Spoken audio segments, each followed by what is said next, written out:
Hello and welcome back to Cryptos Are Us. Have a nice Saturday. It's a little better today than it was yesterday, man. What a surprise. Bitcoin is still going nowhere. But I have some news for you that might change your mind about how things are now. First, take a look at the map. It shows that we're around 68,000. So of course we're not moving forward or backward, so it might look like we're down right now, right?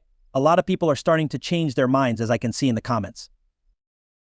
Negative, very negative, right? Even though I have a pretty good May it be June now, we've come to an end. And now here's the thing. Just look at this headline. Yes, Bitcoin had its best May since 2019 in May, even though it took a small drop. That's how crypto works. We have these down times from time to time. We're still going in the wrong direction though. But here's the really cool part. See this? I've shown it before, I showed it yesterday. But now that we know the real number for May, it makes more sense. Take a look at it from September to March. We had 7 green months in a row. Okay, of gains in the essence, that has never happened. And I already said this April is a slow month, which is normal. Take a look back at all the years. Even when we had peak years, look at. We've never had 7 months in a row. We had about 300 to 400 at most, but never look at in 2021. Even in 2021, there was a lot of red. Now we know it's normal to have a red April, but then look at May.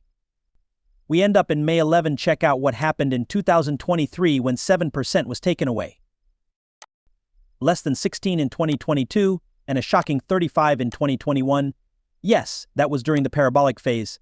We had 3 straight months of losers in 2021, even though that was the parabolic year in the previous cycle. The whole saying about selling may go away, or something like that, makes sense if you look at how well 2020 did in May 9%, and then 2019 did 52%. A lot of people thought that about Bitcoin too. Take a look. That's not true, and if you look at how well Ethereum works, it's amazing. The news about EVTM has caused it to go up by about 20% in May. Okay, that's why I've been saying, oh, don't worry. Okay, let's take a look at how much red there is on this chart. I mean, we get red a lot of the time. When you step back and look at the big picture though, you realize, okay, this is perfectly fine. Not at all strange, and I've been saying this even in my walk video yesterday. With Bitcoin at $68,000, it's hard to imagine being gloomy right now. It's not clear why some might be. I don't know why they're so heavy. Maybe they're just new. I get it, maybe they're just new. There are some people who are at the very top. Some people may have bought at 73.00 or 72.00, but we're still not that far from that top, and we could break that top at any point. Today, tomorrow, next week, or next month, at any time, and make a new high. Also, this helps with that. We had about $2.7 billion in the last 60 days. All right, just in Bitcoin loss, not a full exit, just in the last 60 days. Think about the last 2 months, which includes April. It was a slow month for us, but May was a good month. We have over 40,000 BD loss in the next 60 days. Okay, the supply shock I always talk about and imply is happening right now. In general, if you're interested, but I mean, Coinbase has about $89 billion in terms of all crypto. That means Ethereum, Chainlink, Bitcoin, and all the other safe coins. It looks like they have a lot, but their Bitcoin reserves keep going down until they reach amounts from before 2017. Okay, and look at this from just the past 72 hours. All of these trades have happened in the last 72 hours. A total of $2.53 billion has been taken out of the Bitcoin. You guys just need to pay attention and see what's going on behind the scenes. There are a lot of good things going on, not least when it comes to Bitcoin, right? So incredibly wonderful what else is going on. But if you look at a lot of these charts, they are still very, very strong. There haven't been any real changes to the stock to flow yet. Like red, okay, look at the cycles that came before. When does the very first red dot show up? Okay, so generally speaking, the face with the curves.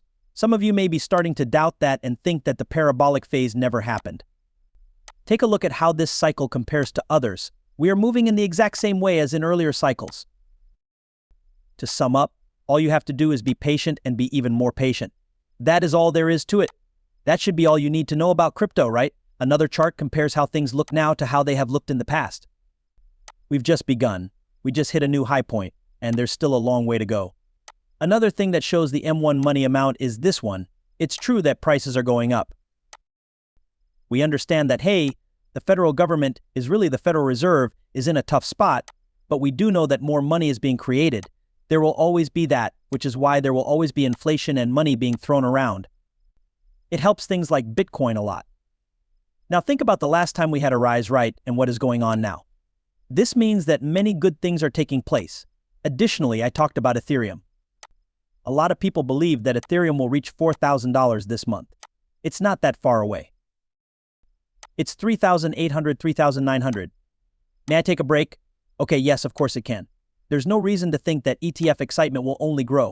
And there's a lot of building up, who knows? BlackRock and other things might be building up right now as well. Okay, this picture shows what Ethereum is and how it works. Hey, it's moving in a way that reminds me of the time in 2021 when it blew up to almost $5,000. Yes, we are, just a bit off there, and it's the same pattern of a cup and handle that we saw before. Could we see it again? Who knows? We might not be able to. Dogecoin has also bought a lot of Doge. Recently, in the past 72 hours, there are still people who believe in Doge and Shiv and they're not giving up. There are new joke coins out there, but no one is giving up on it. Okay, and finally I saw Brad Garlinghouse. I didn't get to shake his hand or anything, but I did see him on my stage saying that XRP ETF is inevitable. We'll see. Hey, I'm hoping for Sol ETF like Brad asks. Looking for XRP ETF, it depends on how much people want it. I don't know if there will be enough demand now that Ripple is going public and the stablecoin is coming out, but who knows?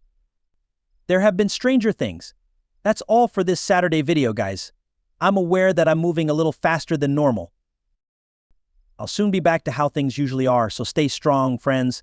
Things are still looking great. Don't let the bad things bother you. Things are going very well right now, and the next leg up could come at any point. Okay? The likes will follow the channel. Enjoy your day. Be careful. Goodbye. Goodbye.